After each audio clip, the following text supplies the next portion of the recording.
I want to start off with Stephen A. Smith. So let's get right into it. Rob, here is Stephen A. Smith talking about his regret for the vote on Kamala Harris, okay? So we know, he says he voted for her. We know, we had him on the podcast. We talked about a lot of different things. I asked him if his mother, that's his hero, who I always, when I'm having dinner with Stephen A., the way his mannerisms are, it's unbelievable how he is at the table, how he is carrying himself around other people, so respectful. Somebody raised him right, his mother, that he always praises. He even said if his mother was around today, she may have voted conservative if she was around today. But watch what Stephen A. is going through right now. Rob, if you got the clip of Stephen A. talking about Kamala, please go ahead and play the clip and let's react to it. Go ahead, Rob. In this clip from PBD Podcast, Patrick Bet-David and his crew, Vinny, Adam, and Tom, dive into some eye-opening comments made by sports commentator Stephen A. Smith. Smith took to TikTok to share his regret about voting for Kamala Harris and the Democratic Party, sparking a heated discussion about whether his shift in perspective is genuine or just damage control as the political tides turn. The question is, has Stephen A. Smith truly started leaning more conservative? Or is this just a strategic move to distance himself from a party that's facing mounting criticism? Patrick and the team break it all down. So let's jump into this clip and see what they had to say. Anybody could dismiss Donald Trump at this particular moment in time, not just because of him, but because of what we've seen the Democrats do. We're not falling for it any longer. The American people aren't falling for it any longer. I voted Democrat, and I got to tell you something right now. I don't like the fact that I did. I don't like what I'm seeing. I don't want to hear about, oh, we're about law. We're about a law. Nobody's above the law. Nobody's above the law. But then you go out and you pardon your son and you try to blame everybody else for it. I don't want to hear about defund the police. I don't want to hear about, there should be open borders. I don't want to hear this stuff. And I don't think most of the American people want to hear that. And I'm no longer interested in, nor do I believe any of us should be interested in listening to a bunch of fear-mongering to tell us who we shouldn't vote for. Why don't you come up with a plan that tells us why we should vote for you? Vinny, I'll go to you first. I mean, listen, I respect Stephen A. A lot. I love what he does. I think he's one of the most, he's the guy that you want to listen to when it comes to sports, and he's actually very intelligent. I think this shift, Pat, is every single one of these people that voted because they were they weren't just BSing. They knew that they're going to be voting for her, even though they knew she was full of crap. I think this shift is what we're seeing with Cenk. I think it's what we're seeing with Chris Cuomo. Everybody now is changing their tune. Everybody. You know why? Because the market is telling them to. Okay? He's still a Democrat, true and true. Here's my question. You don't think he knew everything that she was saying was BS? 1,000%. That's the him-hating Trump attitude that made him vote. Remember, it wasn't a vote for Kamala. It was a vote for it ain't Trump. And now every single one of them, just like Stephen A., are changing their tune because they have to. That train, the Democrat Kamala, I love change, that train, they got to jump off of it, Pat, or else their careers are going to be affected. And I think, who's he under? PBD, who's ESPN under? ABC and Disney. ABC and Disney. ABC and Disney. And who's in charge? Bob Iger. Those people are going, hey, listen, you know what?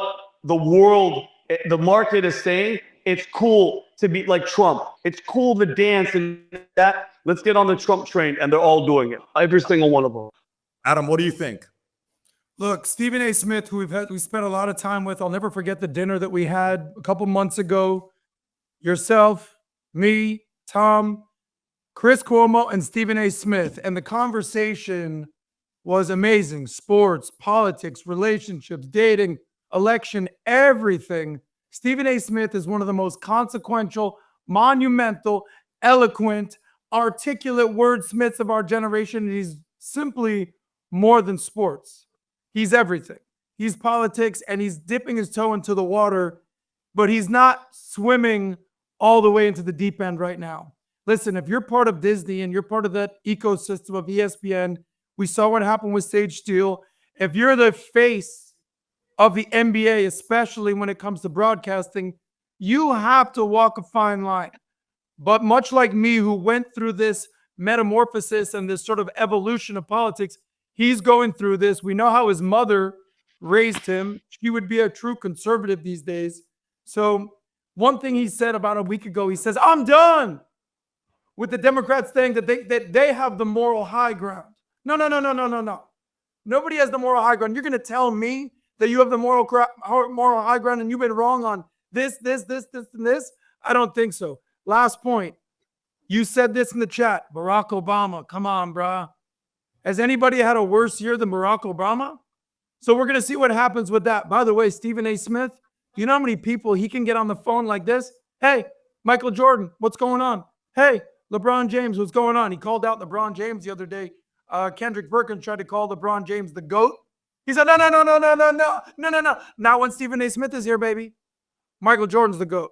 So I appreciate what Stephen A. Smith does. I appreciate his voice. And give him time. Tom, thoughts? I think Stephen A., is seeing facts and he's speaking to facts. He sees the facts and he's going down the list of facts. They did this. So things have been exposed at the election immediately thereafter. Stephen A. is seeing that and he's speaking to it. I respect that. Now, how much did he know? Did he have a hunch beforehand? Any reasonable person would have had to have more than a hunch about a lot of things going on. But I respect that Stephen A. has gone on. And what you're seeing is I think he's upset because there's a degree of embarrassment. They were all asked to use their megaphone, every one of them. And some of them, like Oprah, were paid to use their megaphone. They cashed checks.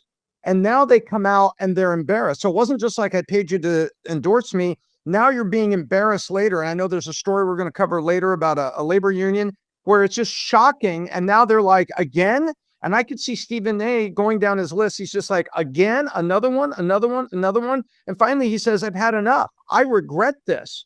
So, I don't know if he had a hunch, but I think he's definitely embarrassed. And at least he's going down the list with facts the way Stephen A. does. He goes, fact, this guy said this. This guy said this. Vinny, what were you thinking when you looked like you want to say something? Well, yeah, but Tom, okay, that's all. You don't believe that Stephen A. this entire time. Tom, he's not dumb. He's educated. He's articulate.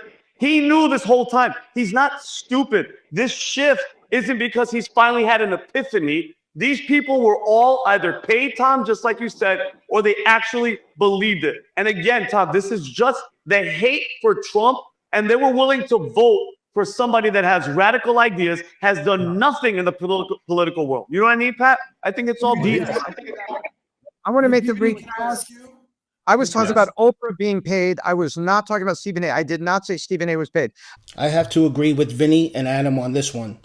When someone like Stephen A. Smith, or really anyone in the liberal media, suddenly claims they regret voting Democrat, it's hard to believe it's genuine. These people aren't dumb. They're intelligent, calculated, and know exactly what they're doing. For years, they've pushed narratives that benefited their careers, whether it was gaining followers, securing bigger contracts, or boosting ratings. So now, when the political winds are shifting and the Democratic Party is clearly crashing and burning, they're conveniently jumping ship. Let's be honest. This isn't about principles or suddenly waking up to the truth. It's about survival. It's about staying relevant and keeping those paychecks rolling in. Sure, it might be a positive sign that they're finally changing their tune, but let's not mistake that for sincerity. If Trump wasn't in the picture and Kamala Harris was president, you can bet they'd still be spinning woke agendas because that's what profits their pockets. So are they genuine? I have my doubts. If you're enjoying content like this and want to hear more breakdowns, make sure to subscribe to the channel. It's the best way to support the work we're doing here and helps us keep these conversations going. PBD, I'm going to ask you a question here because I remember, I think, correct me if I'm wrong, Stephen A. Smith says, listen, I go on Hannity. That's my guy. Cuomo's my guy. By the way, he went on Fox News, Mark Levin, to make this comment. And he didn't say, I voted Kamala. He said, I voted Democrat, right? And I regret my vote. You know he's in the middle of contract negotiations right now. PBD, what are your thoughts? Where is head right now? Here's what I'm thinking about. It's one of two things, okay? And I'm going to give you which one I think it is. It's one, the contract negotiation isn't going as planned. Ooh. And he has said, F it. I'm out. This is how you guys want to treat me? I'm out. I can go make my own money and get my own attention and get my own eyeballs. I think his channel either crossed the million or is about to. This guy's going to get eyeballs. People are going to listen to what Stephen A has to say. That's one, okay, where the negotiation is not going right and he's not happy. Let me tell you what number two is. Number two is capitalism will force you to go back to common sense. I think capitalism has kicked Bob Iger's ass in ways no one else physically has in his entire life. Let me explain to you why. You write a book that everybody reads, Ride of a Lifetime. You replace yourself with Bob Chapek. You leave, first co-CEO, then he's going to take over. Then you leave, then it screws up. You want to run for president, then you have to come back to save Disney, to save ABC. Valuation goes from $400 billion to $200 billion. Under your reign, nobody likes what you're doing. You keep producing shitty movies after shitty movies after shitty movies. Yesterday, I went to the theater to watch Sonic 3. And while we're going out there, the commercial for that one movie with that one girl talking about, I don't know what that Disney movie was, where the girl was being woke. What was that one movie with Snow White? Yeah, Snow White is over here. And I just like that. I'm like, you destroyed a movie that I will not take my kids to go watch. Then Wicked going to me. And anyways, these are separate topics here. But I think if Bob Iger is the man that I think he is, you cannot take a business and go from being a low-level employee to being a CEO of a $400 billion company by pure luck. And Bob did go on a ride of a lifetime. Bob did negotiate with greats with Steve Jobs. Bob did go out by biggest franchises like Star Wars.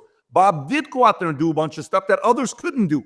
When Steve Jobs didn't want to have anything to do with Disney, Bob is the one that brought Steve Jobs to the table. When there were so many people that didn't want to do anything, this guy's probably one of the best, sit-down guys we've had in the last 30 years. So there's so many good that he's done.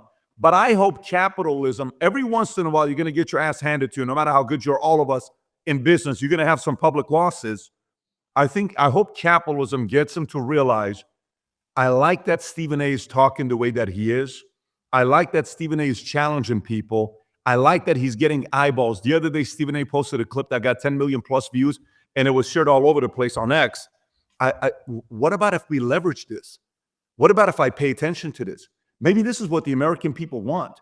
Maybe this is what people are interested in. You know what? What if we bring him in and then we use him to go on The View, to go on everything else, to be a regular? What if we have him to have a multi-talented guy that's doing both ESPN and other shows on ABC? And what if his contract becomes bigger than ABC, bigger than ESPN? It becomes an ABC type of a contract. That widens his reach.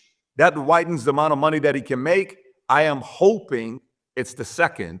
I'm hoping the rumors about the kind of money Stephen A is about to get is factual. He gets it. And I'm being hopeful. At the end of the day, it all comes down to money. When you're dealing with people who have massive egos, influence, and wealth, their perspective only shifts when their wallets start to feel the pressure.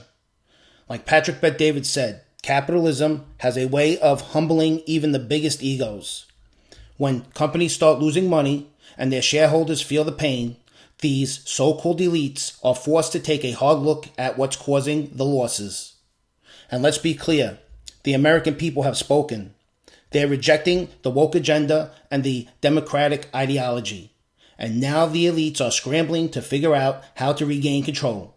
It's obvious they're being forced back to the drawing board because their usual tactics of manipulation aren't working anymore. It's probably eating them alive that they can't steer the narrative the way they used to. But that's the power of capitalism and free markets. Eventually, reality catches up. If you enjoyed this video, don't forget to hit that subscribe button, leave a comment, and let me know your thoughts. Thanks for watching.